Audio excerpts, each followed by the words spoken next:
एक लड़का एक लड़की से बेपनाह मोहब्बत करता है साहब, और उस लड़की को उस लड़के पे विश्वास नहीं होता है।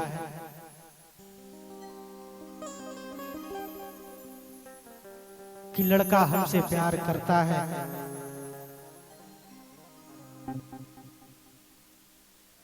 कहल बाकी जे गागर के सागर जस भर देला उहे नहिया हा,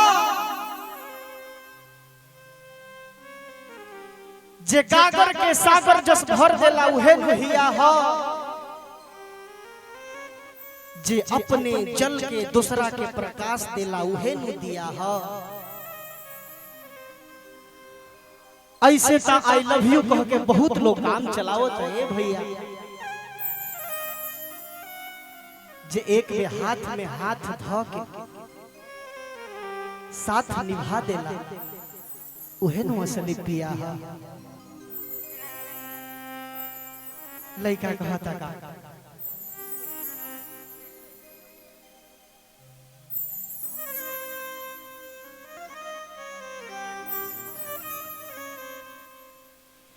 दा दा दा दा दा दा दा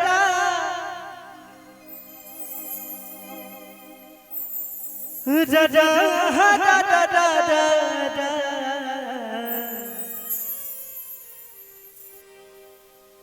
da da da da da da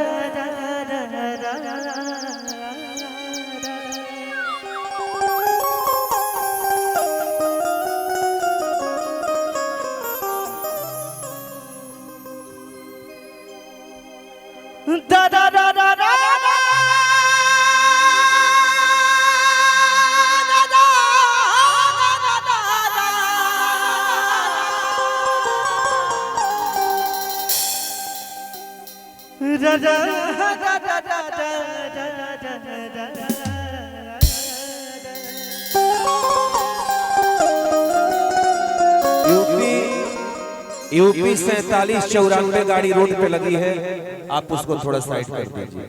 UP 4794 आइए।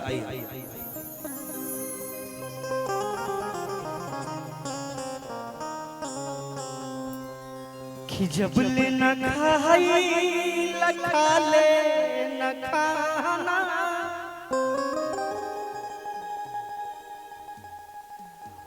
कही लगी खाला तक देले माना।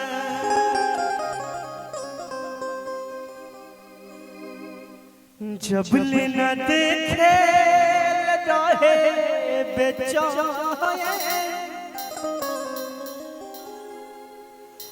खोजे घर राजा ले कवनो बहाना। इतने ना भैया, बन के फूल हमरा मनवा के ऊपर इत सारा दिन झरे।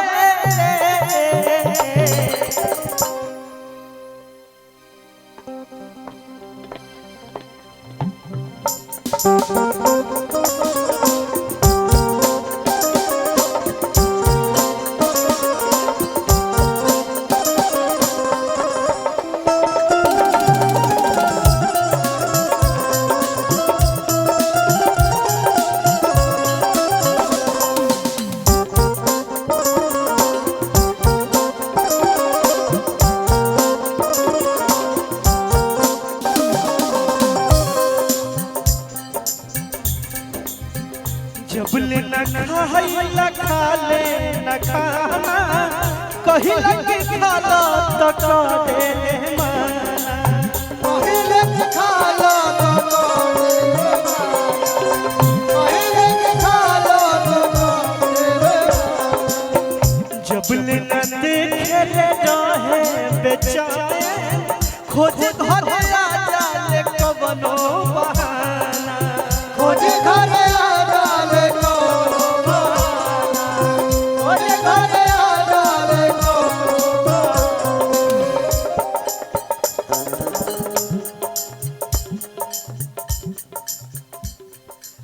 बन के फूल हमरा मनवा के ऊपर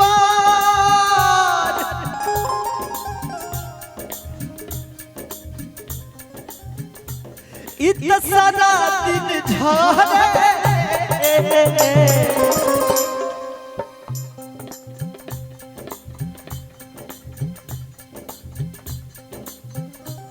बन के फूल हमारा मनवा के ऊपर इत सारा दिन झारे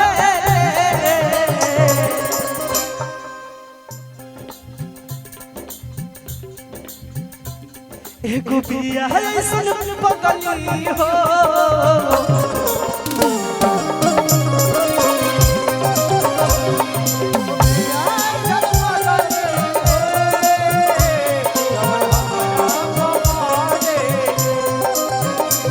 एगो बिया ऐसन पगली हो जवन हमारा पे मारे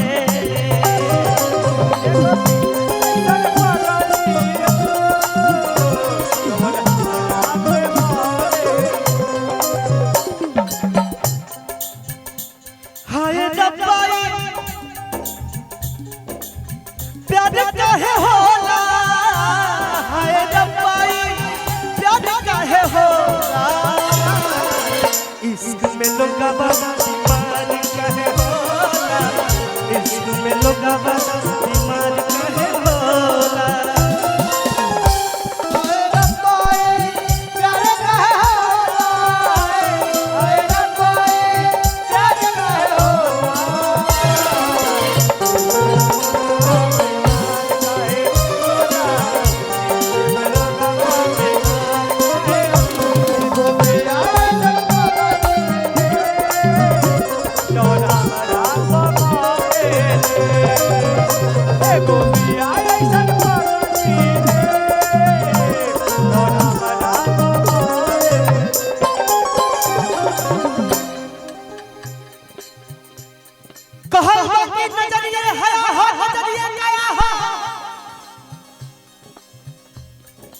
नजरिए हमौत नजरिए सजा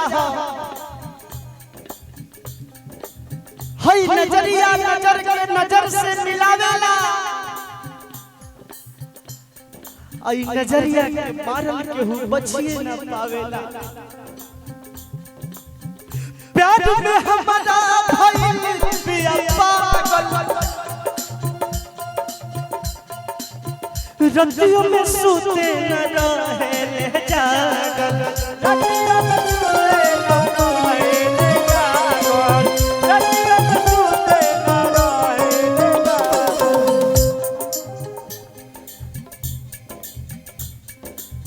थकनी हम कितनो करा के दवाई डॉक्टर भी बुझे नहीं रोग कैसे लागल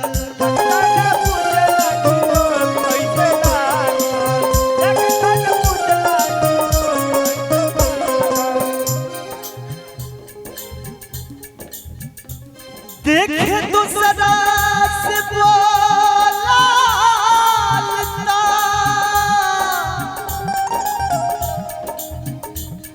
आगो से जा रे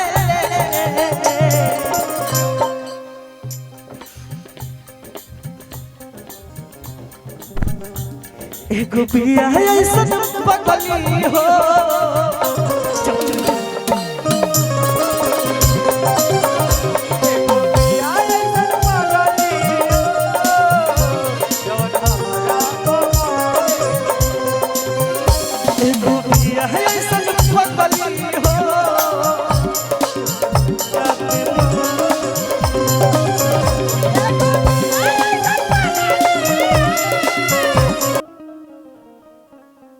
यूट्यूबर की बात जहाँ तक है अभी बीच में बड़ा मैटर बड़ा गड़बड़ हुआ था यूट्यूबर भाइयों के साथ मैं हमेशा खड़ा हूँ हमेशा साथ रहता हूँ जो भी हुआ वहाँ के कार्यक्रम में अभी कोई मन से बोल नहीं रहा इसलिए मैंने बोला बाबा एक लोग की वजह से अगर पूरा यूट्यूबर को अगर कैमरा छीनाता है उसमें आपका बहुत बड़ा उदाहरण रहा उसका वहाँ पे पता चला कि आप फोन कर करके आप शायद रिक्वेस्ट किए उस कलाकार की वहाँ पे कमी है जो कलाकार वहाँ पे था उस कलाकार को बोलना चाहिए नहीं एक लोग को वैसे आप इतने यूट्यूबरों को क्यों तंग कर सकते हैं भाई यूट्यूबर के क्यों आप हाथ लगाएंगे तो ये गलत है ये गलत है।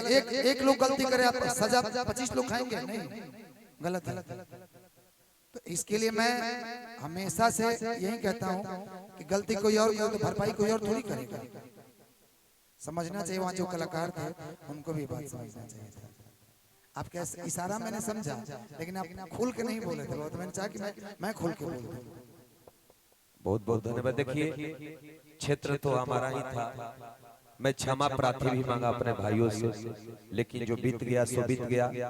अगले बार हम लोग प्रेम से नई दुनिया शुरुआत करते हैं। वहाँ जो थे वो भी अपने ही थे, यहाँ जो हैं वो भी अपने ही हैं, तो हम सब मिलकर के आगे बढ़े। लेकिन आप लोग का मान सम्मान दुलार हम कलाकारों के दिल में सदैव रहेगा। गोलू भैया भी आप जाएंगे नहीं, रहेंगे आप, जाइएगा मत। 4 बजे तक आपको रुकना है। आइए सीधे सीधे वो गीत मैं गवाऊंगा।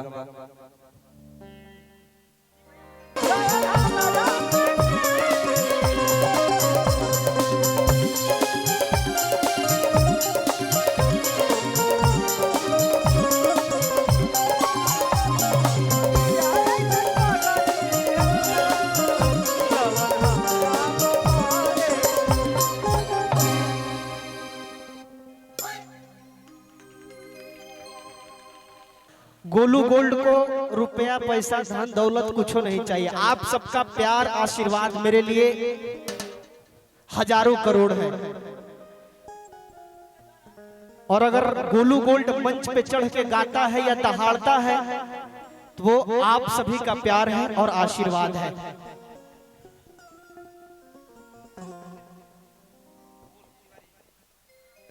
हेलो, इधर आइए।